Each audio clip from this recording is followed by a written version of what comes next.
Good evening, everyone. I welcome you to another lecture of your Current Affairs and Strategy के series presented to you by ज्ञान गुरुकुल सफलता की नई उड़ान। तो बिना टाइम वेस्ट किए आज का लेक्चर स्टार्ट करते हैं। पहली न्यूज़, इंडिया ने एक लार्ज स्केल मिलिट्री एक्सरसाइज जो है वो कंडक्ट करवाई है ईस्टर्न लद्दाख में।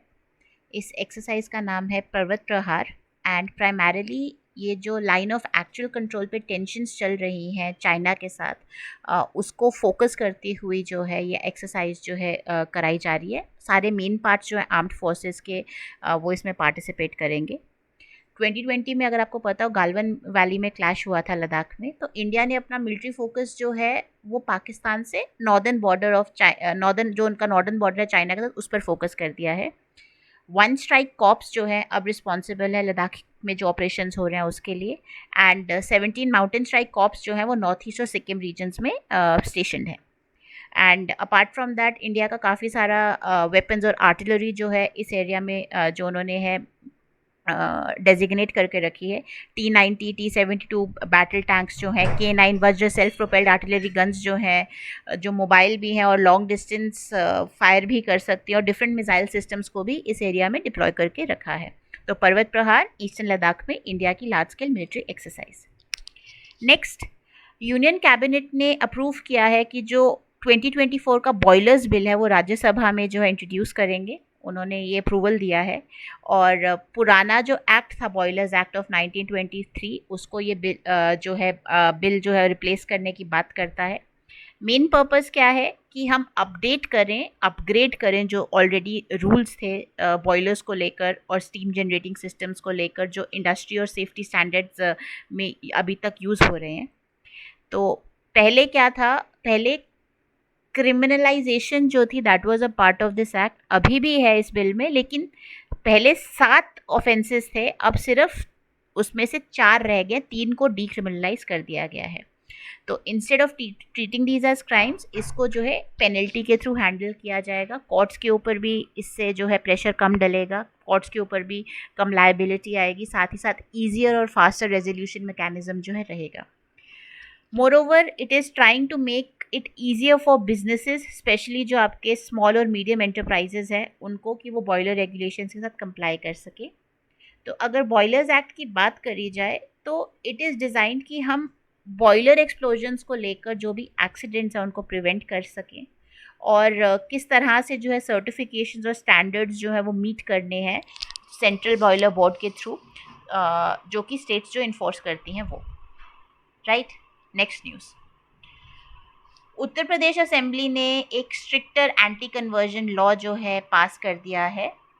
2021 में 2021 में ओरिजिनल एक्ट आया था जिसका पर्पस था कि इलीगल रिलीजियस कन्वर्जन्स को रोका जाए, लेकिन जो नई अमेंडमेंट आई है उसने जो है ये क्लेम करा है, क्या पर्पस है इस नई अमेंडमेंट का, कि जो फॉरेन और एंटी नेशनल ग्रुप्स हैं वो पॉपुलेशन डेमोग्राफिक्स को चेंज करने की कोशिश कर रहे हैं अनलॉफुल कन्वर्जन्स के थ्रू, स्पेशली जो आपके वल्नरेबल और मार्जिनलाइज ग्रुप्स हैं उनको टारगेट करके, आपके रिजर्व क्लासेस को, आपके छोटे बच्चों को, उनको जो है बहकाया जा रहा है, बरगलाया जा रहा है और उनको कन्वर्जन में फोर्स किया जा रहा है।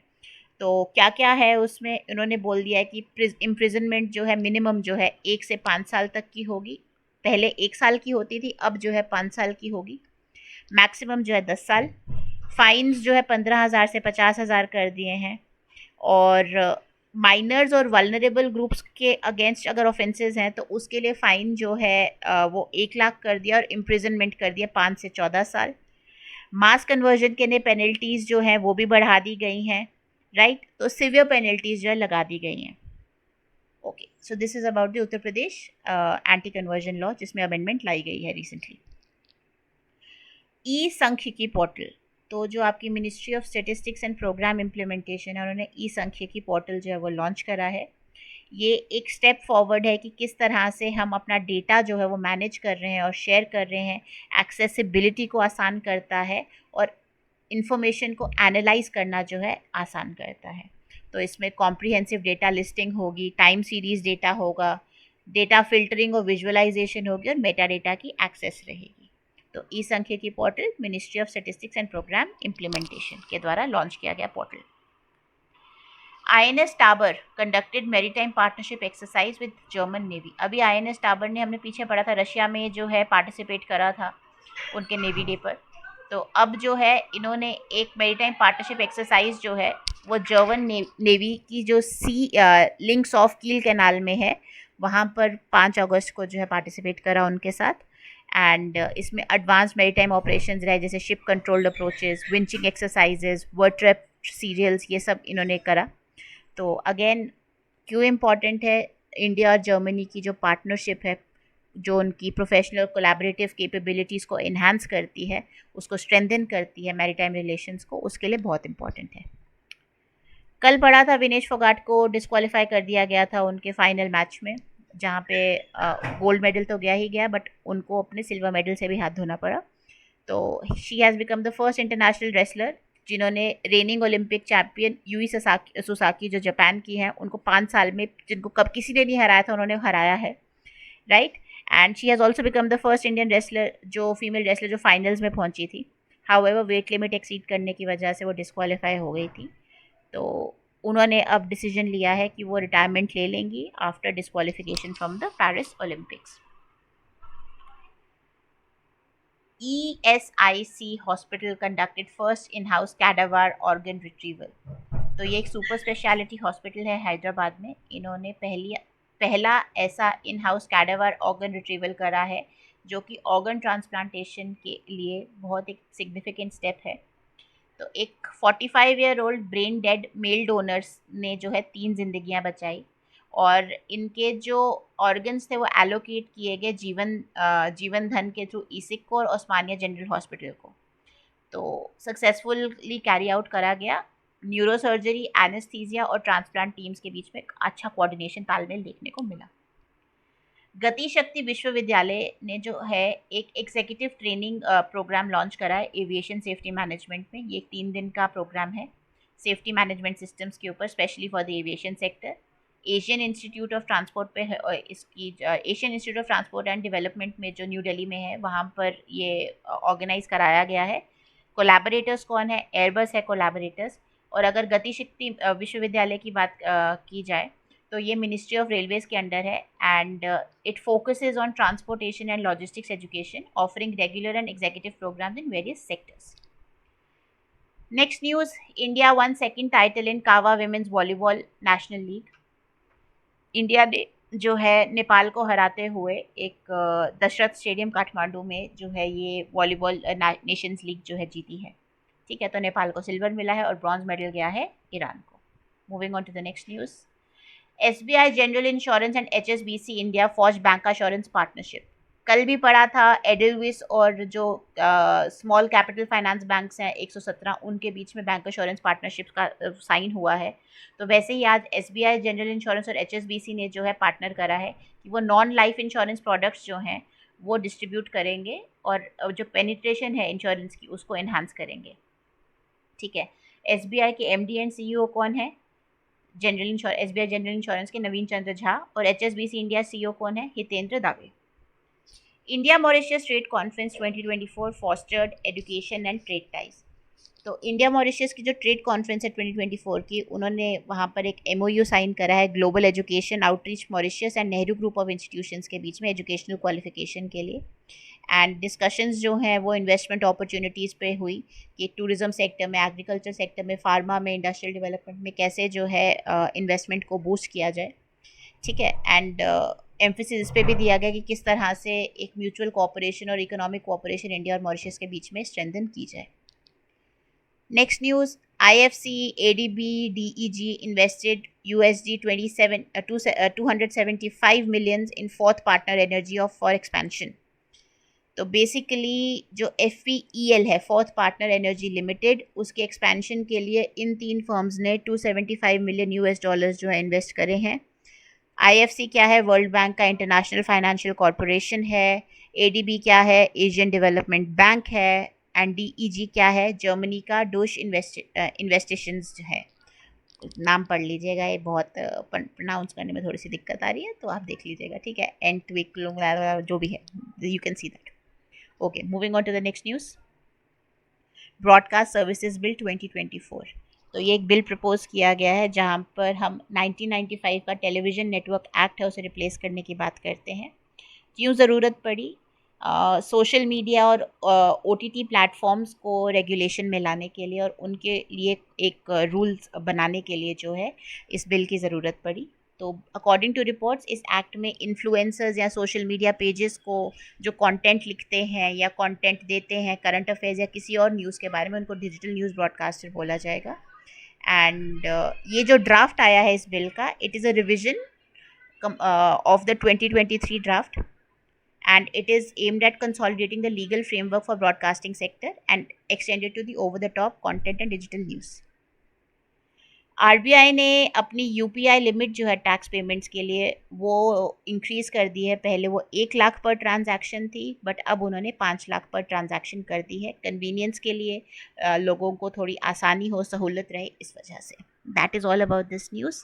Next news, China to launch satellite constellation to rival Elon Musk Starlink. अगर आपको पता हो, SpaceX जो है, जो इलॉन मस्क की फर्म है, उन्होंने एक स्टारलिंक नेटवर्क लॉन्च करा था टू इंश्योर कि ग्लोबली हर जगह पर हमेशा इंटरनेट कनेक्टिविटी रहे।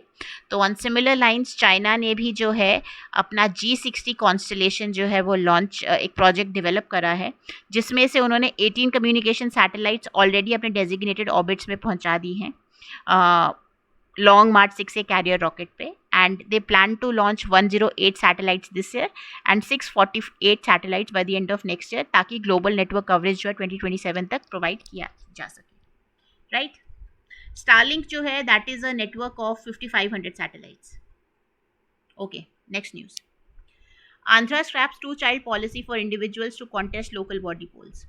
तो आंध्रा में जो फर्टिलिटी रेट्स हैं वो डिक्लाइन कर रहे हैं। ऑल ओवर इंडिया के लिए जब फर्टिलिटी रेट 2.1 है, आंध्रा के लिए दैट इज़ 1.5%, एंड उनकी जो पॉपुलेशन है 11% of the state's population is age above 60 years. तो कहीं ना कहीं जो है उनकी पॉपुलेशन भी ओल्ड हो रही है और साथ ही साथ फर्टिलिटी रेट्स भी डिक्लाइन कर रहे हैं। तो जो 2 चाइल्ड पॉलिसी उन्होंने लगाई थी for individuals who are contesting for local body polls, वो उन्होंने हटा दी है।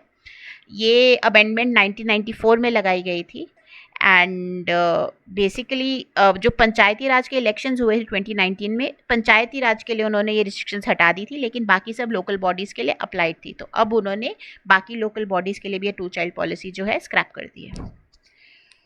जम्मू और कश्मीर से नेक्स्ट न्यूज़ कि जो बाबा बूढ़ा अमरनाथ की यात्रा है that has started. It is a 10 day यात्रा जो कि लोरन वैली ऑफ पुंछ में होगी, एंड ये जो बूढ़ा अमरनाथ की श्राइन है, it is near by the river Pulasti, और कहा जाता है कि अमरनाथ यात्रा जो है वो तब तक कंप्लीट नहीं होते जब तक आप बूढ़ा अमरनाथ के दर्शन ना करो। तो पुंछ डिस्ट्रिक्ट में है ये आपका मंदिर, and this is 290 kilometres from Jammu and situated at an elevation of 4600 feet above mean sea level. Buddhadeb Bhattacharya, former West Bengal chief minister, passes away. तो एक बहुत ही revolutionary chief minister, a man known for a simple lifestyle. He was the CM of West Bengal in 2001 and 2006. He has passed away. तो he was a पहले इन्होंने school teacher के through start करा था, and after that he joined politics, and now he has passed away, he is no more. Gandhian Shobhana Ranade passes away at 99. Shobhana Ranade की अगर बात की जाए तो she is a Padma Bhushan recipient, and उन्होंने अपनी लाइफ जो है अंडर प्रिविलेज्ड लोगों को, स्पेशली विमेन को, बच्चों को जो है डेडिकेट कर दी थी, and with her marks an end of an era of social reform in India. Right, okay, India's renewable energy capacity soars by 165% in a decade.